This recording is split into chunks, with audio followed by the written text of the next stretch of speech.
Hello everybody, welcome back to another video, and today, the long-awaited ranking video for Nightmare on Elm Street is here.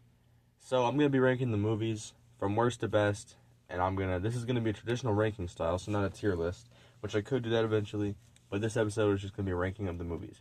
Starting off at number 9, for the worst Nightmare on Elm Street movie, it was between Freddy's Dead and the remake. But Freddy's Dead is dumb, but the plotline of Maggie could have been better. But it at least tried something, so I'm going to give that over the remake. So, with that being said, number 9, A Nightmare on Elm Street 2010 remake by Platinum Dunes. This movie is pointless. Nancy's actor is terrible in this movie, Rooney Mara. She does not care about the role. She didn't even care about the first film. She doesn't care about the genre. So, not a great actor in this film. I know she went on to do good things, and I'm glad, but I don't know why you picked her as Nancy, or you should have just renamed her and given her a new character, because everybody knows Nancy is Harling Camp. You cannot replace her, which is weird because they didn't give the rest of the characters their original names. They changed Glenn to Quentin, they changed Rod to Jesse, and they added Dean, this other character. So I think that Jackie Earle Haley did a good job for what he was given, because the script is terrible. He did a great job for what he was given. He tried something new, because he knew he couldn't replace Robert Englund, so he tried something. And he does a little scissor tick with his hands. Pretty cool. That's like the one thing I like. And then there's the micro nap part, where they'll go into micro sleep. And then there's this pharmacy scene where half of it is Freddy's boiler room, the other half is the real pharmacy. That's the only really great shot in this film. And I mean, it's not the worst film of all time, but for this franchise, it's the worst. So moving on to number 8, Freddy's Dead, The Final Nightmare. Freddy's Dead, The Final Nightmare is, for it being the finale, the big finale, and it really is if you think about it. Freddy vs. Jason is the last, officially Freddy vs. Jason is the last of the continuity of the Elm Street films. But of the original no crossover films, this was the last of the continuity, from the first film to the sixth film. This film, Freddy's Dead, is bad, and sometimes it can go far into the so bad it's good category, but it's just dumb. I think the acting, maybe it was a script, but it doesn't explain things like there's plot holes, like how did Springwood become so desolate after 10 years after the present. And I'm thinking that intro took place in '89, so it's talking about 10 years into 1999 when the movie takes place, even though it was released in '91, and they got rid of Alice, which, I mean, I'm glad she got her happy ending, that she didn't get killed. Some people think she was, because it shows the jump rope girls into the film, but I don't think she did. But just the movie's pretty bad. It's cheesy. The Power Glove scene, they try to reference a modern thing, and whenever they do that, I feel like the film becomes dated. The original doesn't really have any dated stuff, and any of the films besides this one they're not really dated by a time, really, because they don't reference what was big at the time.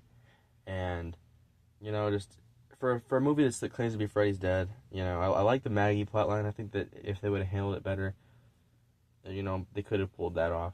But for a movie that's promising to be the last of Freddy, what kills Freddy off, it does not do a good job. It disrespects the character, and that's why it's the 8th worst. It is the 8th film, and not the 8th film. It's the 6th overall film, and at my number 8 spot. And it is what I consider terrible. The remake is awful. This is terrible. It's kind of the same thing, but it has some charm to it by how dumb it is. It's not good though. I don't recommend it. I know a lot of people like Cody Leach, who I used to watch. I still watch. Great YouTuber. He hates this film because he grew up with Freddy. I grew up with Freddy too. I just feel like the remake tarnished the character more than Freddy's Dead. But if you disagree with me, tell me why that you like the remake more than Freddy's Dead in the comments. Okay, number 7. Number 7 is going to be The Dream Child. So, Dream Child, I like the plot of Alice's baby it's him dreaming for 90% of the time, so Freddy's feeding out his dreams to try to make him like him. And but in some of the kills, I like the Greta's kill, and I think that Dan's at the beginning of the movie is pretty cool looking. But everything else is just very cheesy. They succeeded when they did Elm Street 4 with the script being written as it was being shot, but I think they tried that again to try to replicate it, and it did not go so good. the film was like an utter like failure compared to like the highs of how four were raised, and the fifth film just some people put it below Freddy's Dead. I think it's still better than that because it still feels like a nightmare movie. Freddy's Dead is a comedy. It is a straight up, not even a horror comedy. It is a comedy. This is a horror comedy, and it still has that Nightmare on Elm Street feeling. At least it keeps the consistency with the third and fourth and fifth film, kinda. Just a dip in quality, a terrible dip in quality. Okay, moving on to the number 6 film in the franchise for me on my ranking. This is a tough one. It is there between Freddy vs. Jason and Nightmare on Elm Street to Freddy's Revenge.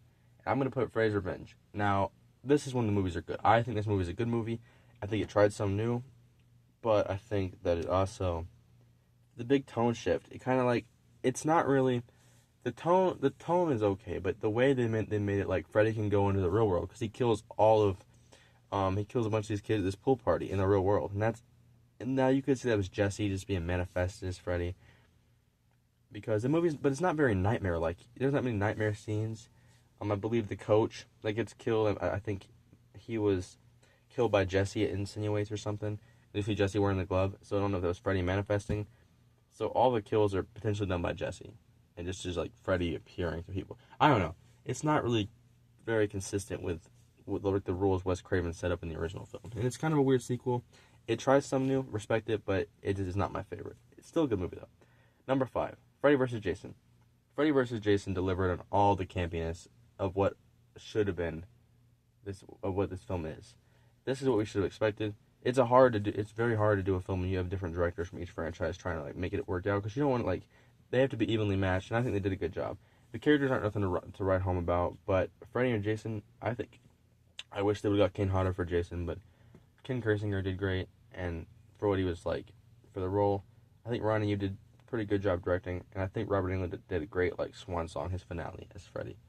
He's scary, but he's also funny. He brings back that more Dream Warriors, maybe Dream Master kind, not really Dream Master, Dream Warriors kind of mix of it, and he's great in this. And you get that wink at the end, so who knows? Freddy might be alive.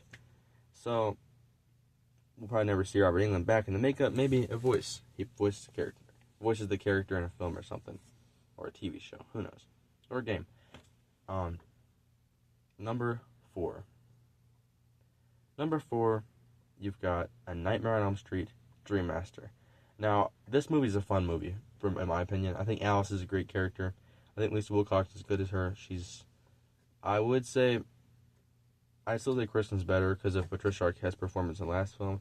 But if you're looking at consistency, I think she does good in this and Dream Child. I think she's one of the good parts of Dream Child, honestly.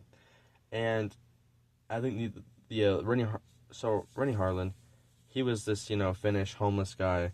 Didn't speak much English. He's from Finland.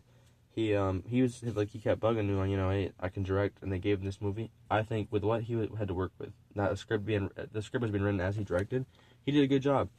I think he did, and this was the most successful film in the franchise until Freddy vs. Jason. I think I watched the director's commentary. They were going for this religious ending where when you see the children are like the angels, they're looking, and Alice looks up at God shining down on her. It's some symbolism. And I learned finally why the whole dog pissed on Freddy's grave. The whole thing was that the dog was like the hellhound that resurrected something animal. It was Freddy as an animal. It's some symbolism. It's not just random. It was very random until I learned that. It's still kind of goofy, but I like that more now that I know the context behind it.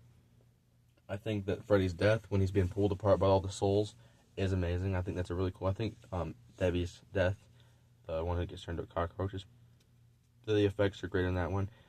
And I think it's overall a fun film. You do gotta take points out because it started leading Freddy into the more comedy character instead of being straight and serious, but with some wit to him and some dark humor. But it's still a great film. I'd watch it. I recommend you watch it. It's a great film. That's when we get to the great films in this franchise. Number 3, Wes Craven's New Nightmare. Now, this is a great movie. Now, if I want a nightmare movie, I'm not going to watch this much because it's a meta film, but it is for what it is. Robert Englund does great in this this entity that is pretending to be Freddy Krueger. He's the real world. He also plays himself in the movie. Heather Langenkamp does a great job here playing herself. Miko Hughes, who I reviewed the fan film that's the fan sequel to this film. He does a great job as Dylan. Heather's kid, and the final battle for the Freddy demon into these lairs, very cool. Seeing Wes Craven in it is playing himself, you know, John Saxon come back. It's a really great reset after what we had that crap Freddy's Dead and Dream Child was pretty bad too. Too bad that people didn't catch on how good this film was, or we might have got a sequel to it made by Wes Craven. Who knows? But Dylan Lives Nightmare, that fan film that came out a couple years ago, is still really good. Even though it's not official, it's a great sequel to this movie. So, number 2, this is where it's going to start getting like pretty rough. I would originally, for the longest time, it goes back and forth between Dream Warriors and the original. And in my opinion, even back in the day when I was younger, I think I consider Dream Master up there at the top 3, maybe even top 2. I know, controversial opinion, but yeah, I moved it at number 4 because it's what I generally think. So number 2 is gonna be A Nightmare on Elm Street, 1984. This film has the amazing pacing. One of the best horror intros. You see Freddy building the glove. It shows you like the tone of this movie. His like maniacal, like deep breathing and laughing as he builds it. Like Robert Englund's introduced. He plays a sadistic, dark. He's very mocking instead of being like cracking jokes. He mocks, and he does really good. He blends horror and like some wittiness, not much like Dream Warriors, but Heather Langenkamp, great as Nancy. All the actors did great as their characters. Johnny Depp does a great job as Glenn. It's the effects that they were able to do for this time, of special effects of the spinning room for Tina's death and Glenn's death near the end of the movie. The ending is, I wish they wouldn't have shoehorned that blow up doll version of Nancy's mom that gets pulled into the window, but then I know that was the producer Bob Shaye's idea. Bob Shaye wanted to do that, set up a sequel, and it's a great film. Even if you look at it like a one-off, it's still a great film, and it's my favorite horror film of all time, objectively. Now, a subjective opinion would be number 1's my favorite horror film and my favorite in the franchise, Dream Warriors. The soundtrack by Dokken. You have Kristen listen to Into the Fire. Speaking of Kristen, Patricia Arquette does a great job as her. Gives her this energy. You can tell she's this trauma she's going through.